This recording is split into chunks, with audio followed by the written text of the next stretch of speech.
Selamat sore masyarakat Indramayu khususnya dan seluruh masyarakat Jawa Barat yang saya cintai. Balik lagi dalam podcast Kacamata Hilal dan sore hari ini kita kedatangan tamu spesial ini luar biasa.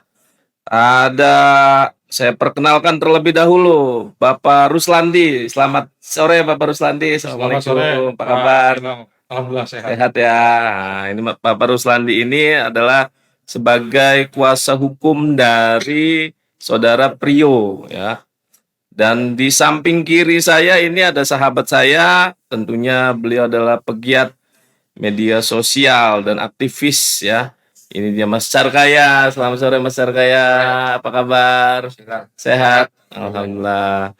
Dan yang terakhir ini ada Mas Japra. Mas Japra, apa kabar? Sehat ya? Alhamdulillah. Ini Mas Japra ini orang Pepabri. Ya, Pepabri itu perumahan, komplek perumahannya Ririn ya.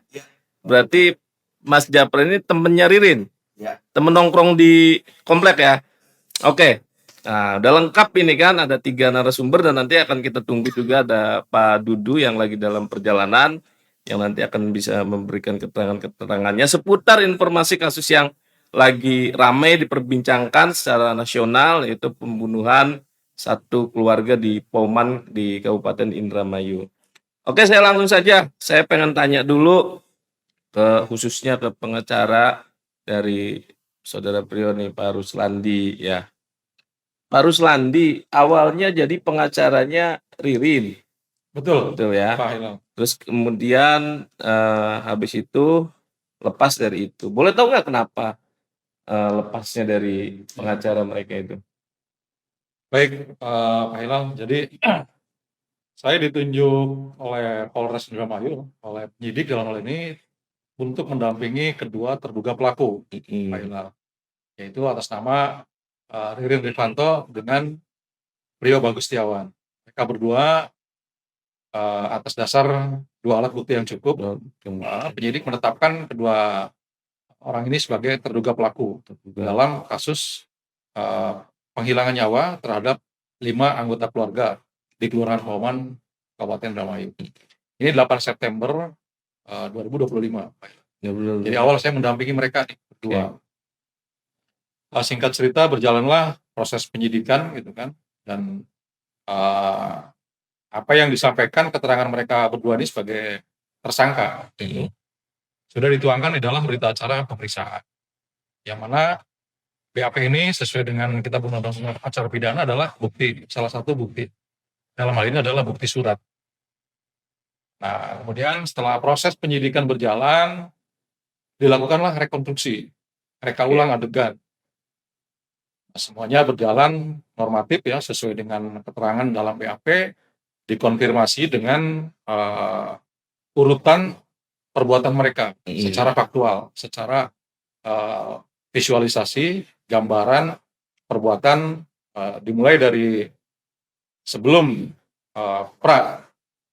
penghilangan nyawa, serta paskanya, di mana mereka melarikan diri, menghindari pengejaran, sampai akhirnya mereka tertangkap di Kecamatan Kedokan, Desa Kedokan Agung kalau nggak salah. Nah, serangkaian proses penyidikan ini telah berjalan sebagaimana mestinya. Dan saya yakin bahwa penyelidikan kepolisian ini sudah profesional, sudah menggunakan scientific identification, bukti-bukti yang saintifik.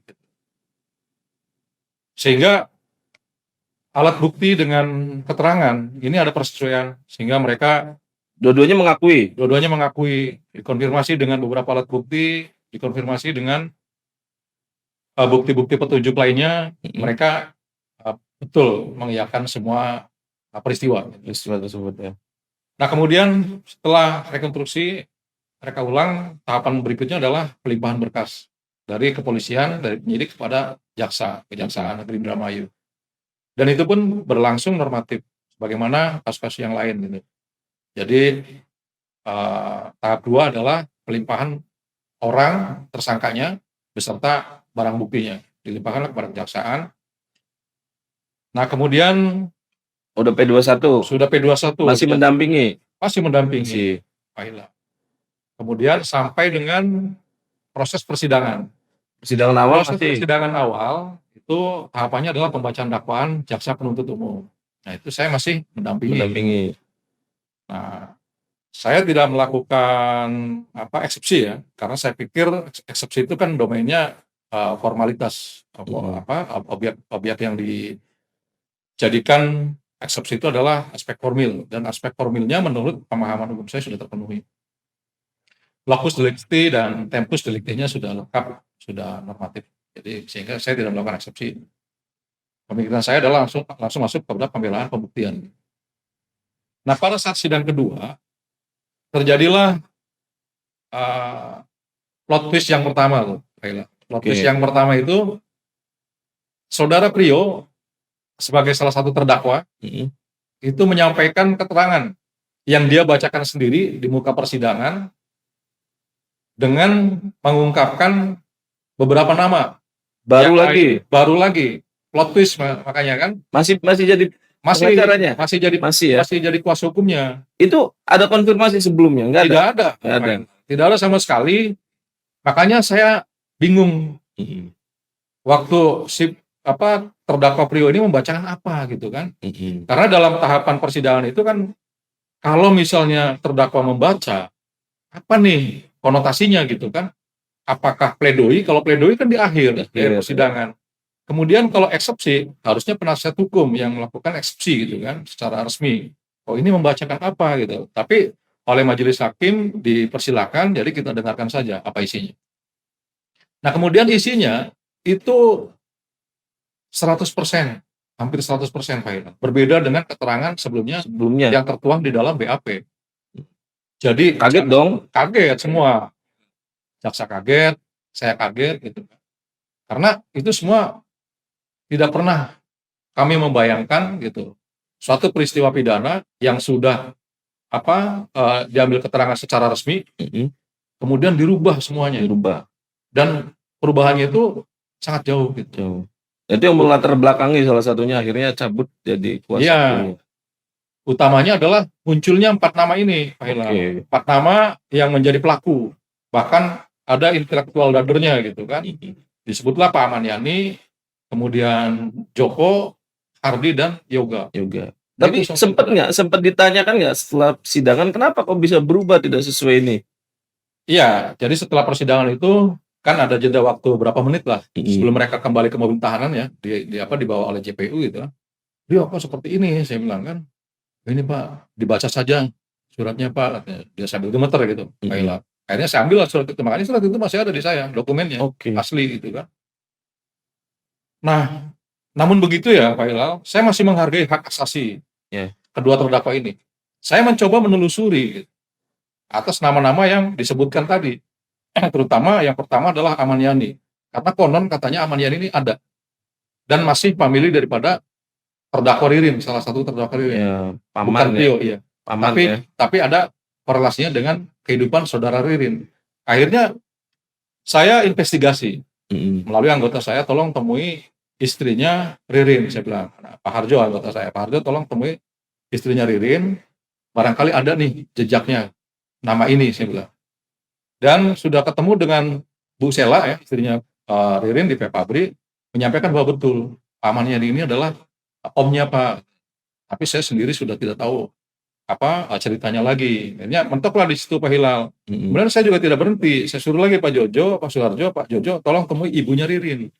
Ditemuilah ibunya Ririn ke Pak Oman. Ketemu, sampai ada fotonya, dokumentasinya ada. Betul bahwa Pak Amaniani ini adalah omnya atau pamannya. Jadi Pak Amaniani itu menikah dengan tantenya Ririn, bibinya. Jadi adik daripada bapaknya Ririn. Gitu. Bapaknya ya, dari bapaknya Ririn. Berhenti di Pak Amaniani, tapi keberadaannya sudah tidak ada, tidak diketahui. Sejak itu juga sudah saya terima informasinya bahwa keberadaan Pak Amaniani ini sudah tidak ada. Sehingga ya sudah Pak Jojo, kalau sudah mentok, memang sudah tidak ada, ya sudah. Kita sudah berusaha, yang penting gitu kan, menelusuri, tidak diam sebagai pengacaranya gitu kan. Nah, akhirnya di sidang kedua saya kaget. Karena saya hadir di persidangan itu ketemu dengan Bung Tony. Saya salami kan, saya pikir kok ada Bung Tony gitu, ini sidangnya bukan sidang nggak dikonfirmasi lagi? Nggak ada konfirmasi lagi, saya pikir tamu pengunjung gitu, Pak Hilal. tamu pengunjung hanya ingin melihat persidangan. Tapi kan bukan sidangnya Alfian gitu kan. Biasanya saya tahu Bung Tony kan di sidangnya Alfian ya, hadir gitu kan. Nah di sidangnya Pak Oman ini kok ada Bung Tony gitu. Kayak kita salaman biasa. Saya juga pakai toga biasa gitu kan ke persidangan. Mau sidang juga? Mau sidang juga saya. Sudah duduk di kursi persidangan, di kursi penasihat hukum, barulah di situ dibacakan gitu, bahwa kedua terdakwa ini mencabut kuasa. Ditanya oleh hakim, kuasa siapa nih? Karena ini masih kosong katanya formulirnya gitu. Disampaikanlah kuasa Pak Ruslandi. Lalu siapa gantinya? Ditanya juga oleh majelis hakim. Ada apa katanya gantinya Pak Tony RM. Ya udah masuklah Bung Tony RM gitu Berarti kan. pada waktu saat persidangan pencabutan itu ya? Saat persidangan. Tidak ada obrolan? Tidak ada konfirmasi, tidak ada pemberitahuan dan sebagainya. Oke. Berarti di sidang kedua sudah lepas ya? Sudah Lepas. Masuklah Bung Tony. Masuk Bung Tony. Terus kemudian plot twist yang kedua, Priyo mencabut ini lagi kan kuasa hukumnya. Ganti ke Pak Ruslandi. Ya gimana lagi ceritanya tuh? Ya, jadi pada saat persidangan saksi Ririn, kesaksian Ririn sebagai terdakwa kan dia bersaksi juga karena pelakunya cuma 2. Jadi mereka saling bersaksi atas suatu perbuatan masing-masing gitu. Jadi pada saat Ririn sebagai terdakwa menjadi saksi untuk perbuatannya Priyo, Ririn dengan lantang di situ menceritakan bahwa dirinya tidak terkait dengan pembunuhan. Ririn dalam keterangannya sebagai saksi menyatakan bahwa jam nahas itu diperkirakan jam 12.00 sampai dengan jam 3 pagi malam Jumat, sudah masuk hari Jumat, tanggal 29 Agustus 2025. Itu Ririn menjelaskan bahwa dirinya tidak ada di rumah TKP. Dirinya menyebutkan ada di asrama penganjang atau Aspen bersama saudara Joko. Semua kesalahan tergambar jelas dalam persidangan itu disudutkan kepada saudara Priyo sebagai terdakwa. Keterangannya si Ririn ini dibuka persidangan. Nah, disinilah mungkin karena keluarganya si Priyo ini juga hadir menonton, mereka bergejolak gitu, tidak terima gitu kan. Akhirnya sidang saya ikuti juga sampai maghrib selesai. Kemudian sekitar jam 7 itu saya dihubungi oleh saudara Irfan alias Awer. Irfan itu siapa? Irfan itu orang Penganjang juga, yang kenal dengan keluarganya si Priyo ini. Pak Ruslandi katanya ada kakaknya Priyo ingin ketemu. Oke, kita ketemu aja di Lolo, saya bilang di kafe Lolo di depan pengadilan itu. Ketemu di situ menyampaikan bahwa Pak tolong katanya, Pak Priyo sebenarnya ingin berkata jujur, tapi sekarang Priyo ingin kembali dijadikan klien Pak Ruslandi, memberikan kuasa kembali kepada Pak Ruslandi. Oke, nggak apa-apa, saya bilang. Yang penting Priyo mau jujur, terbuka. Dengan BAP yang sudah ada itu seperti apa dengan apa yang dia sampaikan waktu dibaca di sidang pertama. Itu mana yang benar, dia harus terbuka di situ. Kalau memang ada penekanan, bilang ada penekanan. Kalau memang peristiwanya tidak sesuai dengan peristiwa yang sesungguhnya, harus disampaikan. Saya permintaan dulu tuh Pak Hilal ke tetehnya. Akhirnya tetehnya ya kakaknya. Iya, akhirnya setelah saya pulang ke kantor, menunggu, saya bilang saya buatkan draftnya, draft pencabutan kuasa dan draft kuasa baru. Saya serahkan kepada kakaknya gitu. Akhirnya kakaknya masuk ke lapas menemui saudara Priyo karena waktu itu bersamaan dengan mobil tahanan kembali ke lapas. Jadi mereka ngintil di belakangnya. Ya, ketemulah di lapas mereka dan diserahkan kedua surat itu dari kantor hukum saya. Pertama surat pencabutan kuasa, yang kedua surat pemberian kuasa ke saya yang terbaru. Gitu, tanggal berapa itu? Itu tanggal 20. 20 ya? Ya, 20 Mei. 20 Mei ya? Ya, 20 Mei. Itu kan sempat rame.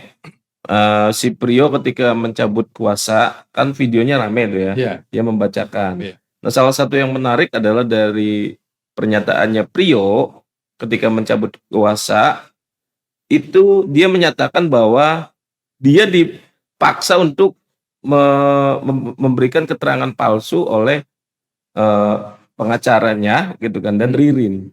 Ya. Itu betul itu? Ya, dia harus mengembalikan kondisi pada semula gitu. Pak Hilal. Waktu itu kenapa sampai ada plot twist seperti itu? Kan tidak mungkin seorang Prio gitu mampu bercerita yang sangat berbeda dengan fakta yang sesungguhnya. Kemudian ketika dia bercerita yang tidak sesuai dengan peristiwa yang sesungguhnya, ada apa gitu. Disampaikan kalau misalnya waktu itu ada tekanan, sampaikan, dan tekanan dari siapa. Itu supaya gamblang semua tujuan saya, Pak Hilal. Oh gitu. Ya, supaya hakim juga tahu. Karena kasus ini tidak boleh ada hal-hal yang disembunyikan. Supaya terang benderang. Apapun yang terjadi, baik terhadap psikologi para pelaku ini, terutama Prio, juga harus diungkapkan. Oke, berarti Prio dengan sadar dan tidak ada paksaan menyatakan bacaan itu betul ya, Betul. bahwa dia dipaksa oleh Dia dipaksa. Ririn dan pengacaranya untuk Iya. memberikan keterangan palsu itu ya. Betul. Pak Hilal. Berarti skenario-nya dibuat oleh mereka dong, skenario cerita ini. Iya, pastinya seperti itu. Karena Prio juga cerita pada akhirnya, kapan Prio kamu mulai berubah dari keterangan yang di penyidikan. Ini Pak, katanya saya berubah itu di ruangan itu Pak. Dia menunjukkan ruangannya. Itu ruangan isolasi, ruangan karantina sementara pada saat pelimpahan berkas dari jaksa untuk menunggu persidangan. Jadi memang ada di lapas itu sel yang sifatnya transit. Oke. Di saat itulah terjadi penekanan dan intimidasi psikis dari saudara Ririn untuk mengubah skenario alur cerita peristiwa yang sebenarnya. Oke, apa yang membuat Bapak sebagai pengacara mau menjadi pengacara atau advokatnya mendampingi saudara Ririn, saudara Prio yang notabene dia adalah terdakwa juga pembunuhan satu keluarga. Ya, jadi kalau soal ini kan sebenarnya tertuang dalam sumpah advokat, Pak Hilal. Jadi sumpah advokat itu adalah memberikan bantuan hukum terhadap siapapun warga negara Indonesia yang berhadapan hukum di wilayah negara kesatuan Republik Indonesia, gitu kan. Tanpa mengenal siapapun itu, gitu kan. Bahwa seseorang itu memang bersalah dengan bukti-bukti yang tidak bisa dibantah, gitu. Tapi orang itu adalah manusia yang memiliki hak asasi manusia untuk kita bisa membela dari sisi kemanusiaannya. Bahwa manusia sejahat apapun gitu, Pak Hilal, mungkin masih ada secercah harapan untuk bisa memperbaiki kehidupannya. Gitu. Itu sebenarnya misi advokat masuk kok. Advokat membela orang yang sudah nyata salah. Gitu. Tinggal nanti bagaimana cara dia membela klien itu dalam posisi yang salah. Berarti walaupun posisinya mereka si Prio ini adalah terdakwa, tapi Bapak sebagai pengacara juga masih menggunakan hati dan nalarnya ya. Betul. Untuk mendampingi ini ya, tidak membabi buta, tidak irasional. Ya, makanya tadi dengan cara-cara yang betul gitu, secara etika dan kaidah norma hukum yang menjadi pedoman para advokat. Apa ada niat mencari ini panggung popularitas? Waduh, kalau popularitas saya ini kayaknya pernah beberapa kali nyalon ya. Oh gitu. Orang udah cukup mengenal. Oh nggak ada ya? Saya udah punya panggung sendiri. Oh udah punya panggung sendiri ya, jadi udah nggak butuh popularitas ya? Kayaknya sudahlah gitu kan. Sudah. Terlalu populer juga nanti kita sulit sendiri Pak Hilal. Itu menyesuaikan langkah-langkah kita gitu. Jadi sederhana saja lah. Oke, siap. Ini seperti drama sinetron dulu. Kalau dulu ada sinetron tersanjung yang berepisode-episode gitu banyak ya. banget. Banyak banget ya. Oke, kita tahan dulu. Saya mau tanya ke pegiat media sosial nih, Mas Sarkaya nih. Siap. Mas Sarkaya, ada satu hal pertanyaan yang menarik ini kan dari statement-statement Bapak di media gitu kan, cuitan-cuitan Bapak di media sosial. Ini ada dua pengacara yang sama-sama menjadi kuasa hukum terdakwa kasus pembunuhan di Poman. Ya. Satu mendampingi saudara Ririn, satu mendampingi saudara Prio. Ya. Tapi ini ada perbedaan nih, ya kan? Ada perbedaannya kalau kita lihat di media sosial. Yang satunya itu banyak menuai kritik, ya di medsos banyak menuai kritik nih. Nah, tapi kalau ini saya tidak melihat ada tuaian kritik yang sangat signifikan gitu kan. Kenapa Mas Darkaya bisa melihat ini? Kenapa bisa ada perbedaan kayak gini? Kan sama-sama mendampingi terdakwa. Sebenarnya kan kita harus paham ya, harus paham terkait dengan wilayah juang. Jadi kalau kita ngomongin pertempuran hukum itu kan di peradilan.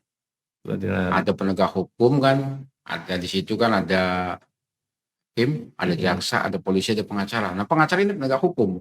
Jadi wilayah juangnya harusnya di persidangan. Persidangan ya. Nah, ketika wilayah juangnya sudah digeser ke publik atau media sosial atau publik pada umumnya, maka ya pasti akan terjadi kontroversi karena tadi tidak sesuai dengan wilayah juang atau wilayah perjuangannya. Ada skenario apa yang besar kayak baca dari pengacara itu? Jadi gini, kalau sesuatu yang dilakukan tidak pada tempatnya, maka kalau definisinya kan tidak adil. Ketidakadilan itu digeser pada ranah yang bukan peruntukannya. Harusnya di peradilan, di media publik, dengan catatan, dengan dia memanfaatkan kondisi negara ini. Misalnya tingkat kepercayaan terhadap kepolisian rendah, misal ini kan faktanya kan begitu. Artinya itu dimanfaatkan, dikapitalisasi untuk membela sesuatu yang memang wilayah juangnya di peradilan, kemudian digeser ke publik untuk menyerang lembaga tertentu, pada akhirnya dengan tujuan mengaburkan isi persidangan tadi, substansi persidangan tadi. Yang berbahaya kan itu pada akhirnya. Oke, berarti ada skenario untuk membentuk opini publik agar mendapatkan simpati gitu ya? Nah, itu yang bahaya dengan cerita-cerita yang menurut saya jauh dari ilmu pengetahuan atau saintifik. Oh gitu. Oke, apa saja coba detailkan kenapa jauh dari saintifik itu? Nah, kebetulan kan saya dengan Mas Hilal kan pernah sekolahnya kan pernah sama nih. Iya, oke. Duluan saya sebentar. Iya, oke. Berarti sekolah S1 ya? Asli ada ijazahnya? Asli. Ya. Ada ijazahnya? Ada. Ada ya? Setiap kita yang pernah di bangku perkuliahan mesti harus menyusun yang namanya karya ilmiah, baik skripsi, tesis, disertasi. Ada metodologi, ada tinjauan pustaka. Nah, tinjauan pustaka itu berbicara bagaimana kita mengutip hasil penelitian-penelitian terdahulu, sehingga ada misalkan buku dari Profesor A, B, C, dan D. Kemudian ada metodologi, ya kan? Kalau cerita yang dibuat itu kan hanya hayalan. Oh, itu hayalan. Misal gini, Kayak gimana? saya bangun tidur, kemudian datang ke polisi. Pak, saya kehilangan emas 5 kintal. Lalu saya ngomong ke polisi, bagaimana caranya emas ini harus ditemukan oleh polisi. Kira-kira polisi dicari nggak emasnya? Oh ya enggak lah. Enggak, polisi kan pasti nanya, belinya di mana, mana surat-suratnya, ya kan, kemudian hilangnya di mana, ceritanya di mana, baru kemudian polisi melakukan investigasi, kalau bahasa sekarang melidik. Iya kan? Ya. Nah, ini bercerita dia tanpa memberikan petunjuk. Lalu kemudian opini digiring ke polisi seolah-olah polisi ini penjahat. Pak Polisi, tanggung jawab polisi untuk menyelidiki Ahmad Yani yang dibuktikan oleh oleh pengadilan bahwa itu sudah hilang. Itu kan secara hukum mengikat. Kemudian Joko sudah saya temukan, kemudian Yoga juga sudah saya temukan, tapi nggak ada tatonya. Ini kan. Nah, artinya kebohongan yang dibuat itu, menurut saya itu bisa dikatakan fiktif.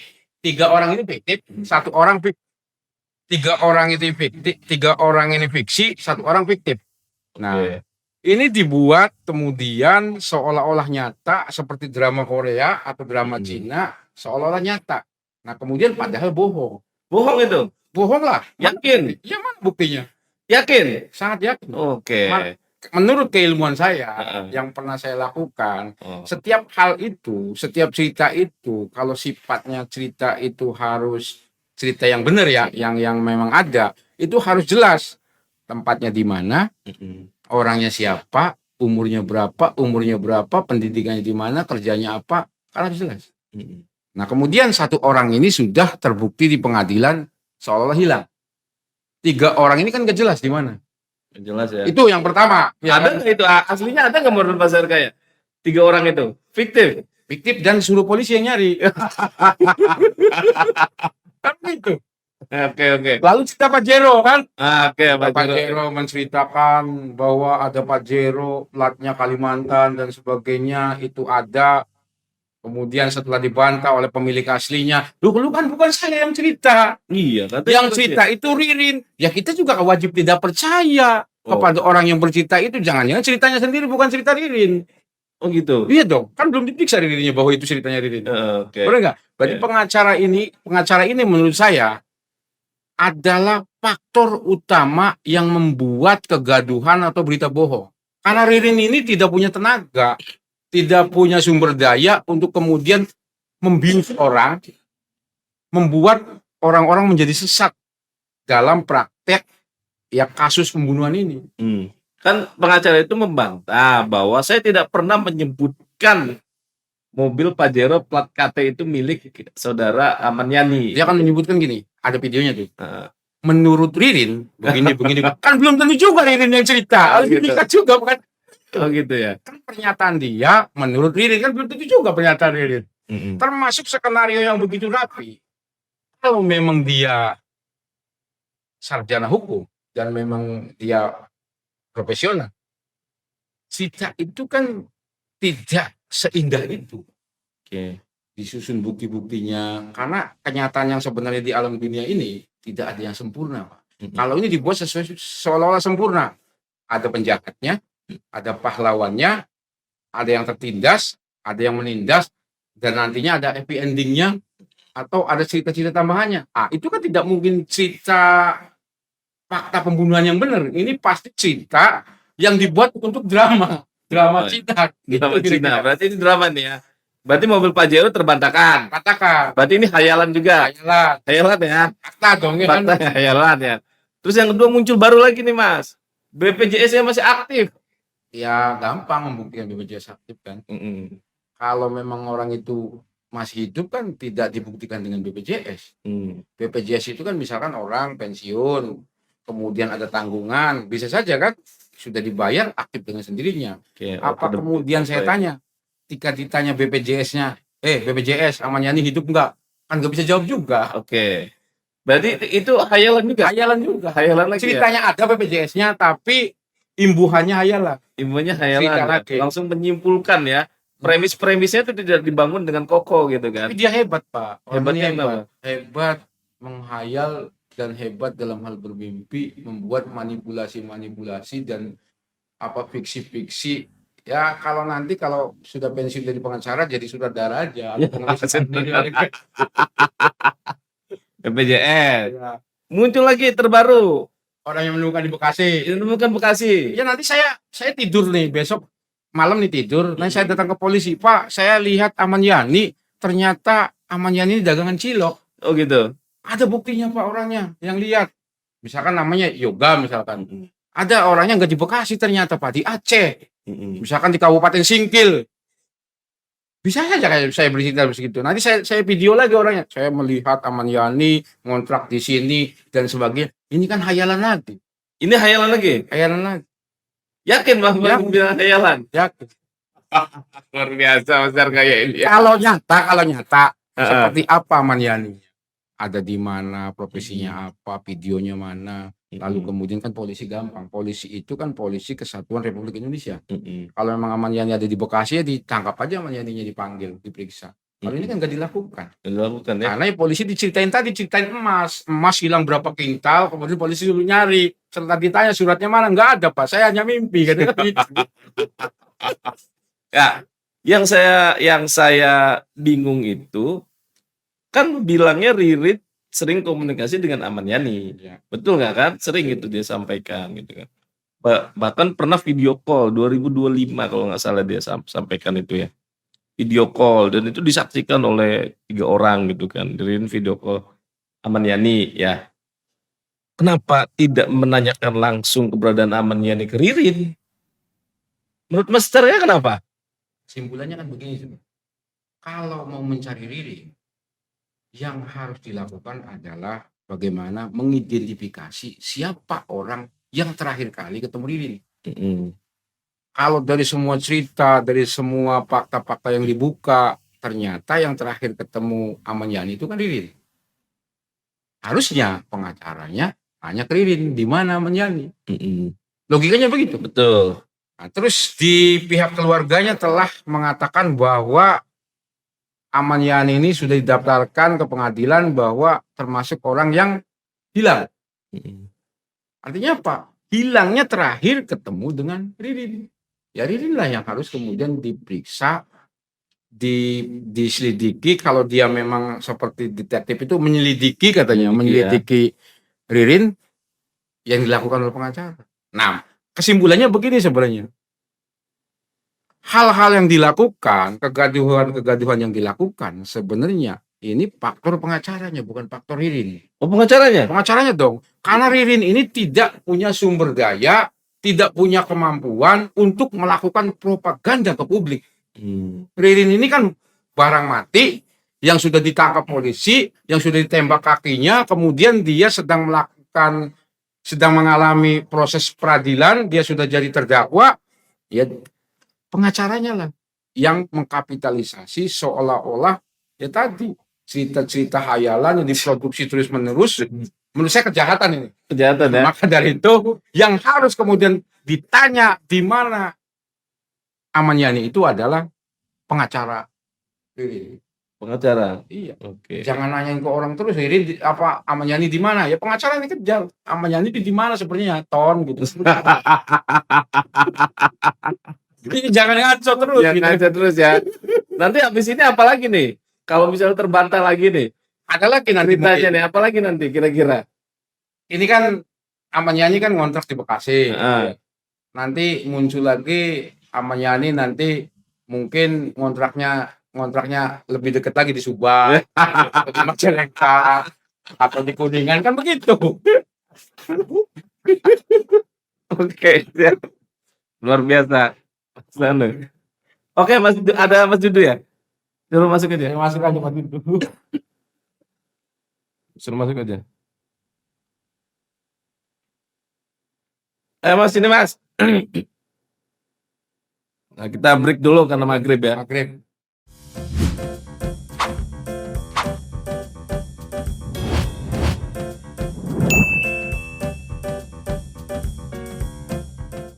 Oke, kita lanjutkan karena tadi kita break dulu ya, azan maghrib. Sekarang kita lanjutkan kan. Malam ini kita kedatangan tamu lagi, ada Pak Dudu. Assalamualaikum Pak Dudu. Bapak ini disebut-sebut terus namanya ya. Ada sebelahnya lagi Pak Irfan. Siap. Apa kabar Pak Irfan? Alhamdulillah Ini baik. juga Pak Irfan ini sering disebut-sebut ini. Ini kedatangan dua tamu lagi yang tentu nanti akan mengungkap apakah narasi-narasi yang dikembangkan atau diungkapkan oleh pengacara Ririn ya dalam beberapa podcast ataupun media gitu kan, betul atau tidak faktanya.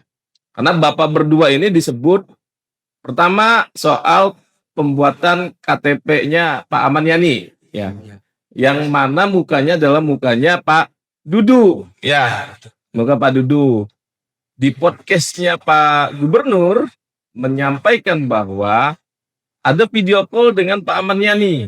Betul ya? 2025 ya? Betul, Pak. 2025. Itu video call katanya Ririn dengan Pak Ahmad Yani. Di situ ada Pak Dudu sama Pak Irfan ya. Iya. Di itu terus menanyakan Pak Aman apa namanya untuk KTP gimana gitu kan. Nanti pakai fotonya Pak Dudu aja kata Pak Ahmad Yani gitu ya. Terus kemudian Ririn menyatakan bahwa ya nanti saya tanya dulu ke Pak Dudunya mau apa enggak gitu kan. Saya tanya ke Pak Dudu dulu deh. Iya. Bener nggak itu video call itu terjadi? Kalau video call itu kan nggak video call sebetulnya waktu kemarin tahun 2025 mah ngebel pas saya pulang dia ngebel. Ngebel siapa? Ngebel Ririn ngebel saya. Ngebel Bapak ya? Iya, pas cuman saya kan pulang Pak ada di rumah. Heeh. Pak Dudu ada di mana? Saya lagi pulang ke Majalengka. Gitu. Katanya ini Pak Aman mau ketemu. Pak Aman ada di Handayani. Gitu aja itu tuh ya. Saya lagi pulang, nggak bisa Rin. Berarti nggak ketemu Iya, dengan nggak Pak Ahmad ketemu. Yani ya? Nggak ketemu karena saya posisi lagi pulang. Oke. Gitu. Terus pada waktu saat pembuatan KTP yang mukanya Bapak itu siapa yang nyuruh? Ahmad Yani atau Ririn? Ririn. Ririn yang Iya. itu. Oh. Pokoknya Ririn Gimana ceritanya itu? Ririn Bisa datang. Nah, datang itu nih KTP-nya coba cek gitu. Oh, udah Ternyata jadi. udah jadi. Oh. Bawa KTP itu udah jadi. Loh, Bapak difoto dulu nggak? Enggak, ya kan udah pertama dulu, Pak. Oh, 18. fotonya berarti foto lama. Iya. Terus pas apa KTP-nya udah jadi, Bapak kaget. Ya kaget lah. Kamu apa lagi? Ini apa mau bikin ATM lagi katanya. Gitu. Ya udah saya cek ke bank BRI yang depan UI Perkasa tuh. Bapak bikin ATM ke BRI. Enggak ngecek ATM Ngecek, itu. TP. Cek oh itu udah kalau nggak jalan.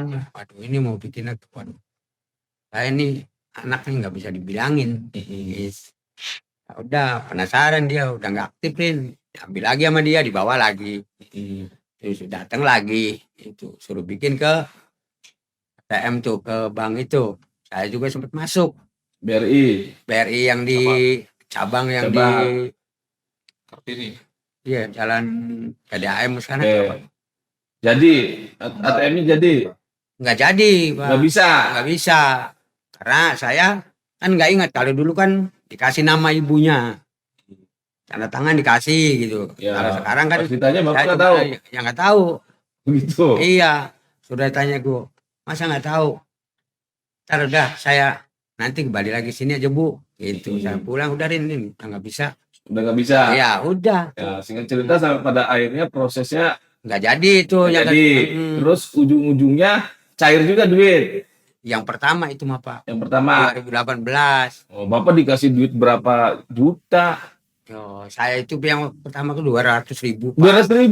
Buat apa ini rin uang Heeh. kan gitu. Udah buat makan atau buat beli rokok atau beli Buat obat. beli rokok gitu Iya. bilangnya. Berarti yang ngasih Ririn ya?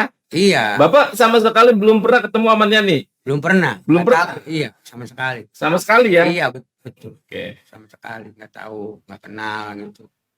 Hanya kan waktu bikin pertama KTP pertama waktu yang pertama cair tuh 2018 tuh. Kenapa sih Rin kok foto saya gitu. Pak Maniam di mana? Di Singapura. Singapura dulu Sekarang sahabatnya. lagi ada di Singapura. Oke. Udah gitu. Terus? Nah, udah gitu kalau nggak di Singapura di Singapura, kalau nggak di Singapura kadang-kadang di Kalimantan. Kalimantan gitu. Singapura ya? Iya. Udah singkat cerita kan ngambil lagi tuh dia tuh ngambil ATM tuh kalau nggak salah apa itu dikasih 300 tuh gitu. Berarti total 500.000 Ya, Bapak dikasih. Tuh saya tuh apa lagi kamu tuh ini Rin katanya kamu butuh duit itu udah Pak buat ini Bapak berobat. Oh, buat Bapak berobat. Saya kan lagi kena Sakit. stroke ringanku waktu itu. Oh, stroke ringan. Ya makanya dibawa-bawa terus, Ya. diantar terus sama dia tuh. Ya, kayak gitu, dah, pleng nggak datang, bro. Nggak ada datang.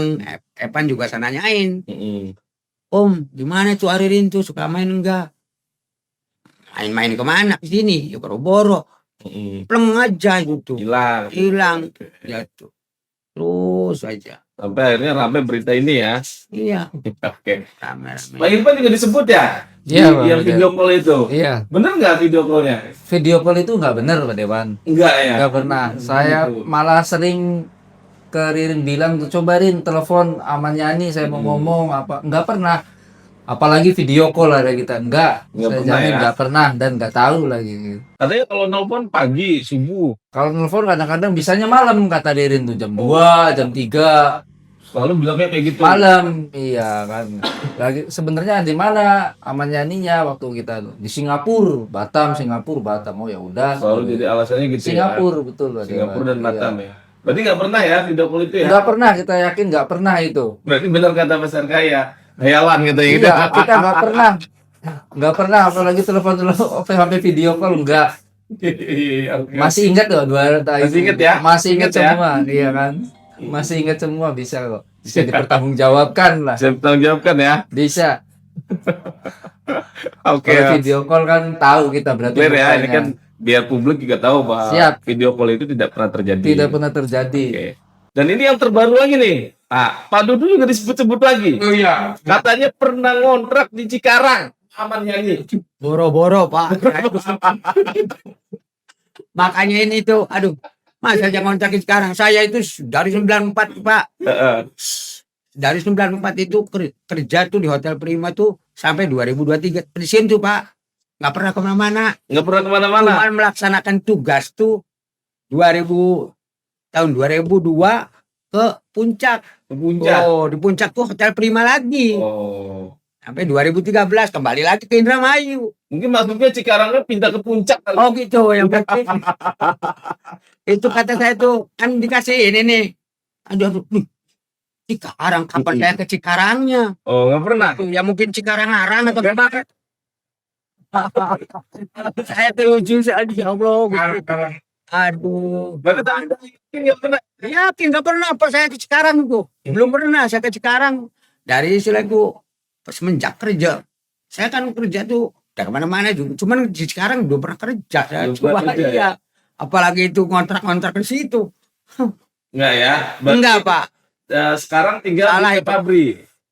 Enggak. Saya tinggal di sini. Di mana? Di depan Hotel Prima Oh, Pak. di depan Hotel Prima. Iya sampingnya beliau tuh. Dan dulu nggak pernah pindah di situ aja. Barangkali Iya dulu mah di Prima dulu mah. Di mes. Pensiun. Di mes. di mes. Iya, saya ikut sama di mes sama yang jualan nasi goreng tuh Pak. Ikut sama nasi goreng. Oh. Dari dulu saya ikut karena saya mau ngontrak udah jangan katanya. Tapi yang Oh, jual, tapi yang jual nasi goreng bukan pamannya nih kan? Oh iya bukan. Bukan juga. Bukan juga ya, bukan pamannya ya. Bukan, iya. Oh, oke, siap. Apa barangkali Primanya itu keliru, mungkin Cikarang gitu kan. Ya kurang tahu ya. Tapi tidak pernah ya? Belum pernah. Belum pernah ya tinggal di Cikarang ya. Jadi ya ini hayalan lagi sepertinya nih Mas Arga ya. Hayalan lagi ya. Gimana Mas Arga yang menanggapinya? Ini udah dibantah semua nih, masalah video call Nggak dibantah. pernah ke Cikarang. Cikarang dia nggak pernah. Apa sebenarnya tujuannya nih apa gitu, Mas? Ya, saya kan pernah di beberapa media sosial dan media konvensional ya mengatakan bahwa menurut saya ini orang ini punya penyakit. Oke. Orang ini tuh siapa? Pengacaranya. Oh, pengacaranya. Namanya itu mitomania. Mitomania. Apa itu mitomania? Jadi penyakit yang sifatnya patologis ya. Patologis itu dari bahasa biologi patogen. Patogen itu bisa kena virus atau bakteri kemudian menjadi penyakit. Nah, ini penyakit psikologis. Yang kebohongannya ini kronis. Jadi sebenarnya dia berbohong itu tidak mengharapkan keuntungan, Pak.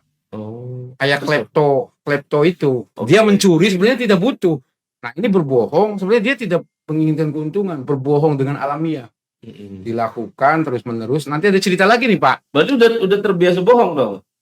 Dari rekam jejak itu seperti kebohongan yang tanpa dia sadari. Oh. Nanti Pak Dudu akan diceritakan lagi kemungkinan enggak di Cikarang, Di mana?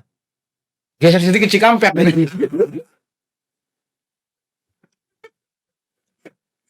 Cikampek ya. Iya, saya sampai sekarang meyakini bahwa ini kebohongan. Dan polanya kan tadi untuk menutupi kebohongan itu dia membangun opini, kemudian dia mengundang netizen di postingan dia itu, ayo netizen gitu.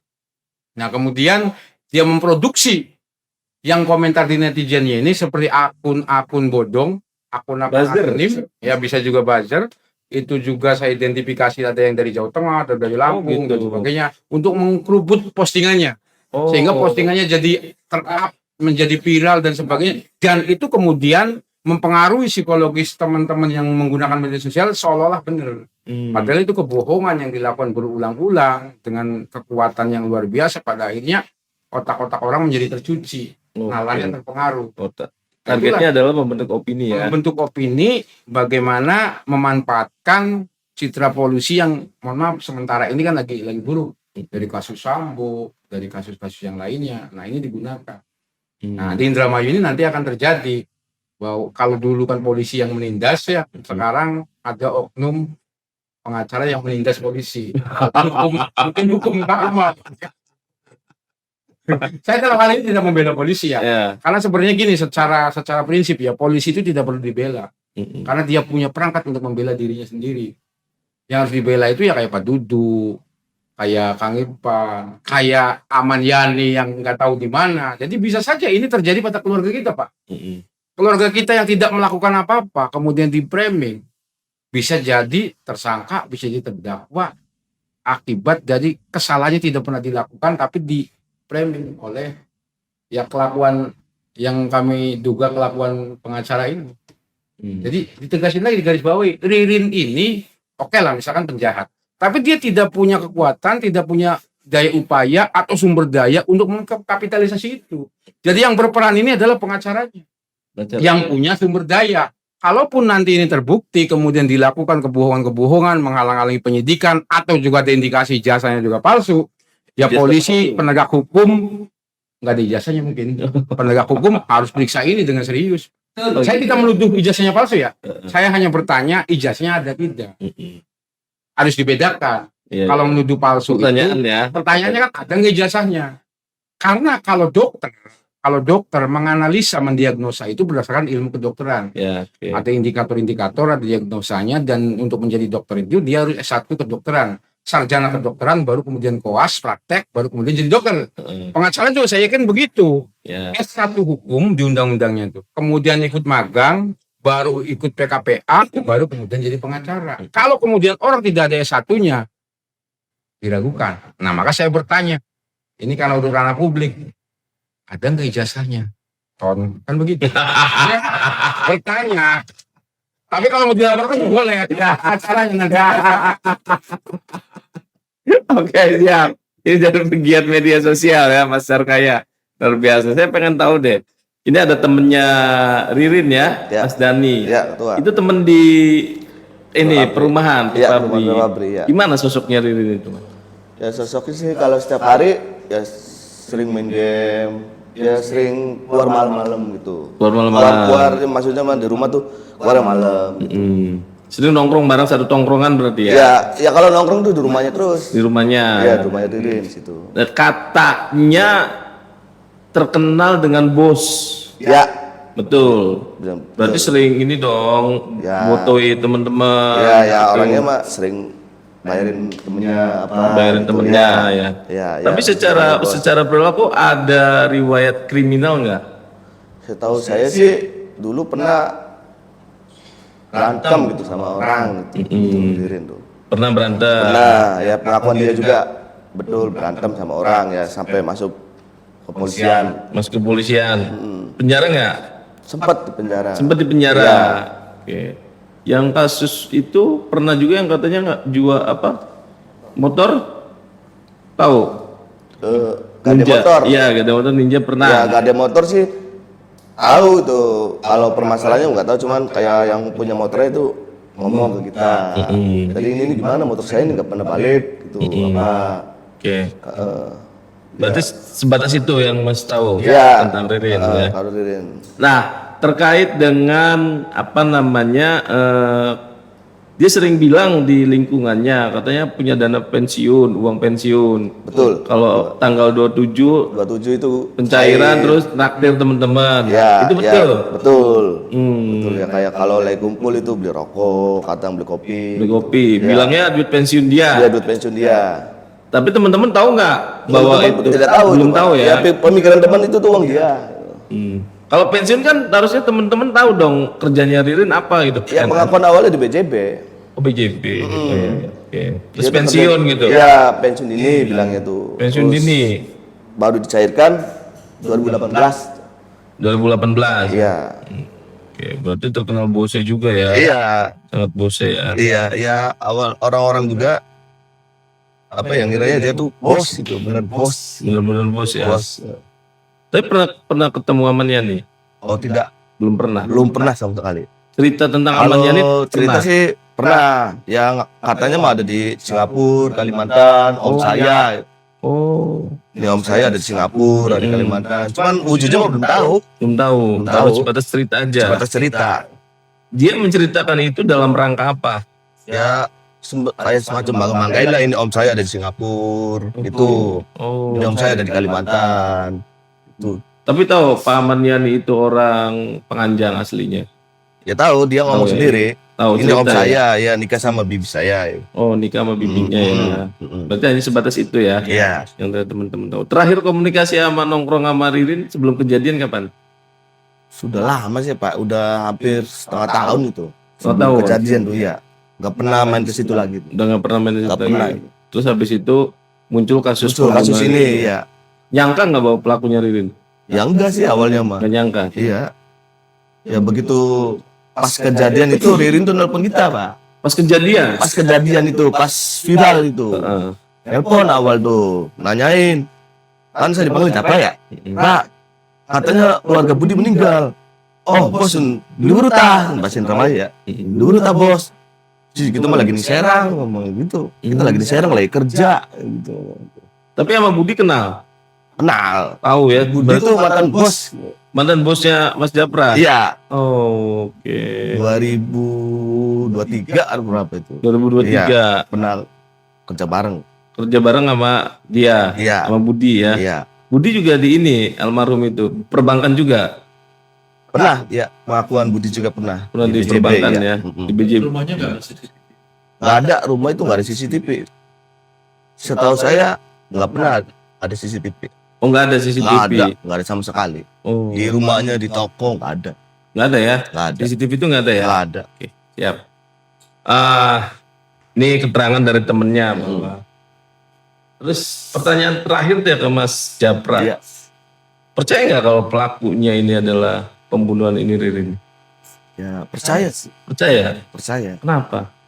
Ya apa ya? Belakangan ini tuh korban sama terdakwa kan sudah dekat gitu. Belakangan ini. Sering nongkrong bareng apa. Oh, udah deket ya. Iya, ya setahu saya sih kalau misalkan saya mau keluar ya, kadang tuh ada korban di rumahnya tersangka. Oh, gitu. Tuh, iya pernah lihat. Pernah lihat? Pernah. Berarti percaya Bapak ya? Iya, percaya. Oke, siap. Bah, saya mau nanya ke Bapak Advokat nih. Ya. Bapak Advokat, ada kemungkinan nggak? Ini kan ada, kalau Mas Char kayak tadi bilang ada upaya menghalang-halangi penyidikan dan kode etik ya, melanggar kode etik. Ada ini nggak rencana atau mengungkap, mempersoalkan masalah ini? Iya, jadi kalau saya melihat cara kerja dari pengacara Ririn ini kan semakin kesini gitu kan, dimana semakin bukti itu nampak bahwa perbuatan itu terjadi terhadap kliennya, saudara terdakwa Ririn gitu. Tapi semakin dia mempropagandakan, mengagitasi gitu publik melalui kekuatan media sosial itu dengan narasi-narasi yang membiaskan persoalan. Terlalu banyak improvisasi kegiatannya gitu yang tidak pada substansi persoalan yang sekarang sedang berjalan. Oke. Seperti keberadaan Ahmad Yani itu kan pada perkara yang lain sebenarnya, pada perkara penelusuran jejak orang hilang, dan itu sudah dilakukan oleh kepolisian yang sama sekali tidak ada keterkaitannya dengan keterlibatan dalam proses peristiwa Kauman. Sama sekali tidak ada keterlibatan ya? Tidak ada. Secara hukum nggak ini ya? Secara Nalar hukum tidak hukumnya ya? Tidak ada benang merah sesuai fakta ya, fakta saintifik maupun juga fakta dari fakta persidangan yang dituangkan oleh beberapa saksi yang sudah dimintai keterangan itu tidak ada. Jadi memang diuji betul profesionalisme seorang advokat di kasus ini gitu. Maka saya mengerjakan kasus ini, saya tunjukkan gitu cara-cara yang memang sesuai dengan norma dan kaidah advokat. Padahal kan Bapak aktif, ini ya politisi, harusnya Bapak yang melakukan cara-cara gini ya? Iya, makanya saya sudah hafal lah yang namanya stigma gitu kan, framing, kemudian the assassination. Sekarang ini kan saya merasa diserang dengan konsep the assassination nih, pembunuhan karakter gitu. Ada kesalahan saya dicari lagi nih, jejak-jejak dulu gitu kan. Padahal yang itu semua wah. Tapi saya merasakan ini serangan terhadap kenapa saya mengungkapkan sesuatu hal yang benar. Tapi lawan saya adalah orang yang pandai memanipulasi persoalan demi keuntungan langkahnya gitu. Oke, untuk keuntungan langkahnya ya. Langkahnya. Berarti ada dugaan pelanggaran etik ya sebagai advokat dan menghalang-halangi proses penyidikan. Ya, itu nanti kalau sudah masuk ke ranah hukum yang bisa saya ada celah unsur melawan hukumnya, pasti akan saya proses. Saya akan proses. Sampai Mabes Polri pun. Saya akan tunjukkan bahwa cara seperti itu adalah menyimpang. Baik sebagai personal advokat, lagi sebagai warga negara. Konteksnya di situ. Oke, luar biasa. Sebagai pengacaranya Prio, apa harapan nanti pembelaan yang akan Ya. dilakukan oleh Bapak? Iya, jadi untuk konsep pembelaan saya, karena keterangan terakhir ini, plot twist daripada saudara terdakwa Prio ini sangat bermanfaat, Pak Hilal, untuk mengungkap misteri yang selama ini terselimuti tadi dengan narasi-narasi yang tidak sehat gitu kan. Akhirnya sekarang terbuka. Semua keterangan yang disampaikan oleh saudara Prio ini terkonfirmasi secara faktual. Pertama adalah kios di mana terjadi penghilangan nyawa yang pertama sebagai TKP pertama yang terjadi sekitar jam 00.20 sampai dengan jam 1.30 setengah 2. Lalu mereka kembali ke rumah TKP dan penghilangan nyawa terhadap 4 anggota keluarga. Ini terbukti, Pak Hilal. Setelah tim Inafis menguji gitu kan tentang keberadaan kios ini, ada jejak penganiayaan di situ. Ada ya? Ada bercak-bercak apa yang identik dengan darah dan memang sudah dilakukan laboratorium Hasil, forensik. hasil autopsi dengan itu betul. Identik, betul. Identik sama Artinya ya? keterangan Prio betul. Waktu terjadi penganiayaan yang pertama di lokasi kios. Kemudian keterangan yang kedua tentang keberadaan alat yang dipergunakan pada saat melakukan penganiayaan Apa atau itu penghabisan bahasanya? berupa palu. Palu ini ditunjukkan oleh Prio melalui Google Map. Pak, saya ingin ditunjukkan Google Map. Saya ingin membuka di mana palu itu dibuang. Akhirnya saya tunjukkan Google Map yang 3 dimensi. Jadi ada jalan Siliwangi, soalnya nggak jauh dari TKP. Jadi berbeda dengan keterangan di BAP dulu, di mana keterangan di BAP itu didominasi oleh keterangan saudara Ririn bahwa palu itu dihilangkan, dibuang di Sungai Babadan, Sungai Cimanuk. Ternyata setelah di Google Map, dia tunjukkan, ini Pak di depan toko ini. Ini saya merasa Ririn membuang palu di sini. Akhirnya dengan titik koordinat yang pas gitu, melalui Google Map 3 dimensi, akhirnya saya dengan penyidik bersama-sama mengangkat palu itu. Ada. Dan terendam di dalam lumpur beberapa senti lah, karena berat. Walaupun tidak ditekan, itu semakin hari semakin tenggelam ke dalam lumpur. Jadi diangkat. Dan ada Palu itu betul ya kata. palunya betul. Itu ya. Karena dipotong dan palunya itu di dalam pipanya itu memang sudah diisi oleh semen. Oh. Jadi untuk beban ya. Jadi memang itu palu yang biasa dipergunakan oleh keluarganya Prio, oleh Prio untuk merenovasi rumah bangunan. Jadi palu godam. Palu godam ya. Iya. Ini Prio mengajukan JC. Iya betul, Pak Ilham. Jadi tadi saya lanjutkan konsep pembelaan saya. Pertama, saya mengajukan justice kolaborator.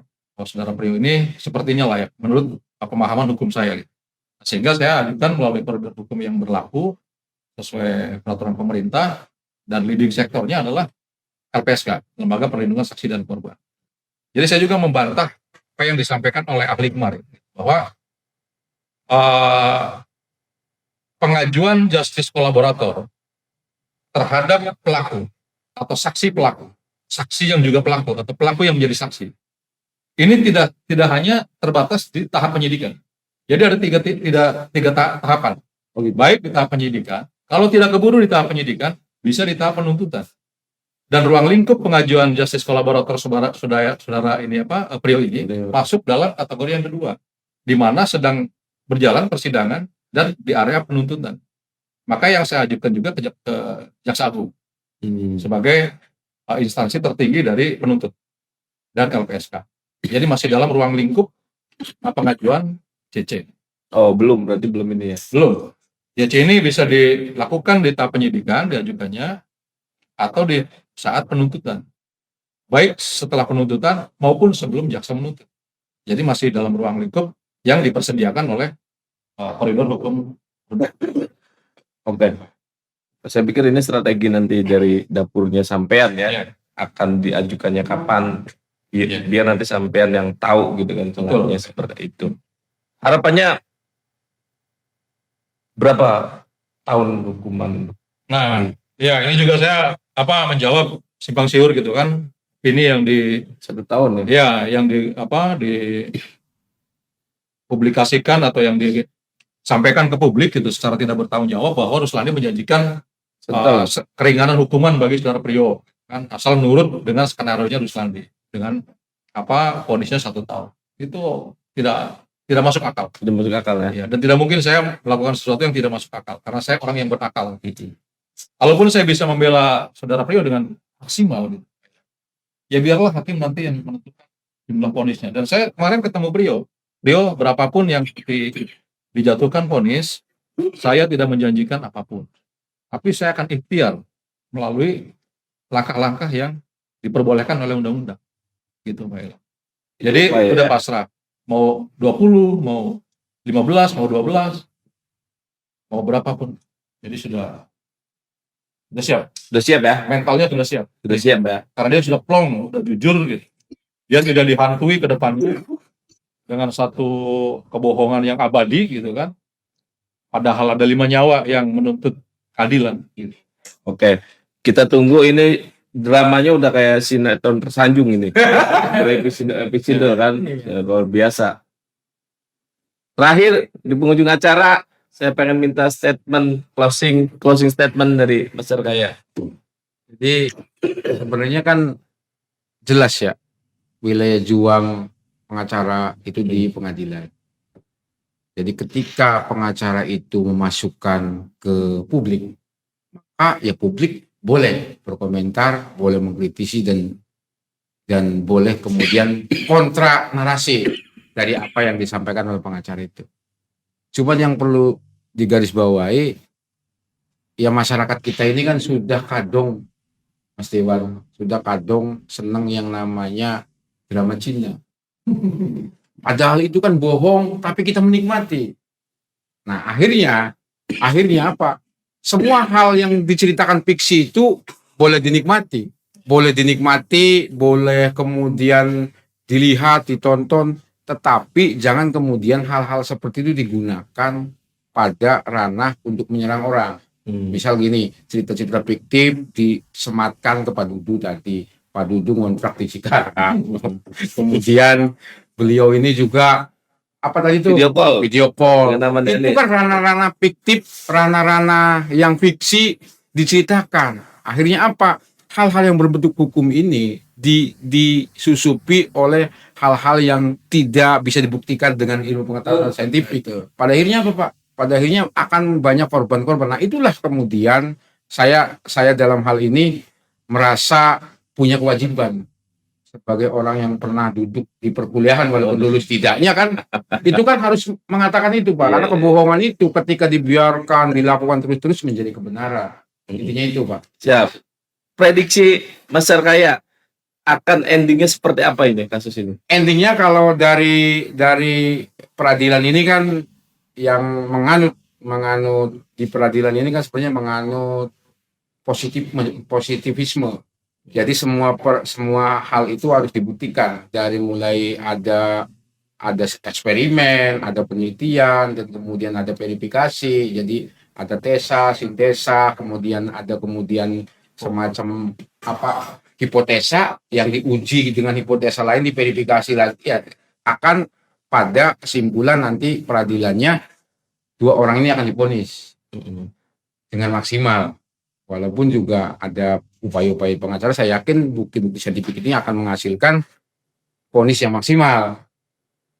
Tetapi kegaduhan ini sudah terjadi nih. Nah, saya juga sebagai warga negara meminta orang yang membuat kegaduhan, orang yang membohongi publik, orang-orang yang menghalang-halangi penyelidikan, orang-orang yang menggunakan alat untuk kemudian memproduksi kebohongan juga harus dihukum. Harus dihukum dalam artian bukan untuk menjarakan, tapi untuk kemudian memberikan keadilan pada kita semua. Jangan kemudian yang disalahkan hanya Ririn. Ririn tidak punya daya upaya, tidak punya kekuatan, Pak Dewan. Tidak punya kekuatan, tidak punya sumber daya. Yang punya kekuatan di sumber daya ini adalah pengacaranya yang menggunakan sumber dayanya, baik sumber daya media sosial, sumber daya jaringan, sumber daya ekonomi untuk menghantam beberapa orang. Saya juga termasuk biasa. Ya, harus lanjut secara pribadi, beliau secara pribadi. Jadi ini juga penegak hukum juga, kita tidak membela penegak hukum, tapi bagaimana kemudian penegak hukum juga harus adil, jangan sampai ya posisi sekarang kebalik. Dulu polisi zaman Sambo, kasusnya Pak Sambo dan sebagainya ini menjadi pelaku, sekarang polisi ini dalam hal ini institusinya ya menjadi korban. Ini logikanya begitu gitu. Oke, terima kasih Mas Arkaya. Pak Advokat Pak Ruslandi, Ya, closing statement-nya silakan. iya. Jadi kalau saya melihat kasus Pak Oman ini kasus yang sangat luar biasa keji, Pak Hilal. Saya baru mendapati suatu kasus gitu kan yang sangat brutal, sangat biadab dari cara menghabisi nyawa kelima anggota keluarga, di mana di situ 2 diantaranya adalah anak di bawah umur, balita, kan ada bayi juga. Saya berharap dari semua rangkaian peradilan ini, semoga peradilan ini walaupun ada banyak sekali dinamikanya gitu, semoga menjadi pengadilan yang independen, akuntabel, dan menjaga kredibilitas peradilan. Sehingga tidak boleh ada keraguan-keraguan bagi hakim, terlepas dari individu pro reo gitu kan. Sehingga orang yang bersalah, orang yang diyakini oleh hakim, ini juga dikenakan sanksi hukuman. Dan orang yang tidak bersalah juga jangan sampai dihukum. Tapi hakim punya pedoman 2 alat bukti yang cukup bagi hakim ditambah keyakinannya dalam memutus suatu perkara. Sehingga perkara ini menjadi adil bagi semua, Pak Ila. Adil bagi keluarga korban, yang bagaimanapun juga korban tidak bisa kembali lagi hidup, gitu kan, 5 nyawa ini. Tapi berapapun mereka dijatuhi hukuman, mereka akan kembali pulang. Kecuali pidana mati dan eksekusi mati ya. Mereka berapapun 20 tahun, 12 tahun, 15 tahun, mereka akan kembali. Masih hidup gitu. Dibandingkan dengan 5 anggota keluarga ini yang tidak akan pernah kembali lagi. Itu saja. Dan saya berharap peradilan ini betul-betul objektif. Gitu ya. Berapa kira-kira hukuman yang pantas untuk Ririn kalau memang ini terbukti? Ya kalau dari korbannya ini kan sampai 5 ya. Ferdy Sambo saja yang seorang jenderal gitu, dengan korbannya cuma 1, itu mati. Mati ya? Iya. Apalagi di 5 itu ada anak kecil. Saya yakin pidananya. Ini menurut kacamata hukum saya. Ya, oke, mati ya. Pidana. Ya, Pak Duduk, ada yang mau disampaikan terakhir? Aja jangan asal nudulah. Iya kan benar. Jangan Benar. Ini natural ini. Dan saya enggak orangnya gitu kan Pak. Karena saya itu selama kerja di drama itu pernah, selainnya saya kerja di Hotel Prima, karena tugas dari Hotel Prima. Kalau selain itu saya tuh paling betah di drama itu Pak. Nggak kemana-mana saya tuh, kalau bukan tugas dari hotel, dari tempat kerja saya, ya saya nggak kemana-mana, di sini aja. Ya? Iya, karena di sini tuh udah kayak keluarga sendiri. Bapak merasa terganggu nggak dengan sering dibawa nama Popen? Ya jelas lah. Jelas ya, terganggu ya. Keluarga, risih nggak keluarga? Iya. Mengganggu ya? Oke. Ya, gimana gitu. Nggak saya itu ininya masih depan ini. Sekarang. Jadi malah saya yang ketawa. Ini siapa tahu-tahu sama saya. Iya. Oke. Baik, Pak. Cukup lah. Udah, ada nggak ada? Ada sih ya, sama kita juga ngerasa keganggu juga kan, yang bilang kita video call padahal kan tidak Pak. Jadi jangan membuat narasi-narasi yang katanya gitu, Pak Dewan, iya kan. Terganggu ya Bapak ya? Ya lumayan cukup terganggu juga karena kita sama sekali tidak video call dengan kasus. Video call ya? Iya. Ya. Sebagai temennya ada pesan buat Ririn? Semoga ubah benar-benar. Akuin ya. Oke. Terima kasih, kita di ujung pengacara, di ujung acara. Terima kasih banyak Bapak Advokat, itu selalu ya. Pak Dugu semoga tidak dibawa-bawa lagi ya. Iya. Pak Irman juga sama ya. Pak Dani ya. Terima kasih Mas Arkaya. Ya. Luar biasa. Terima kasih banyak.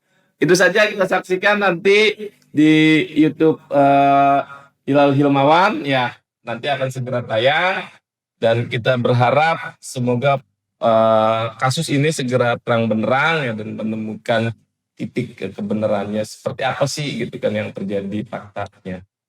Terima kasih. Selamat malam. Wassalamualaikum warahmatullahi wabarakatuh.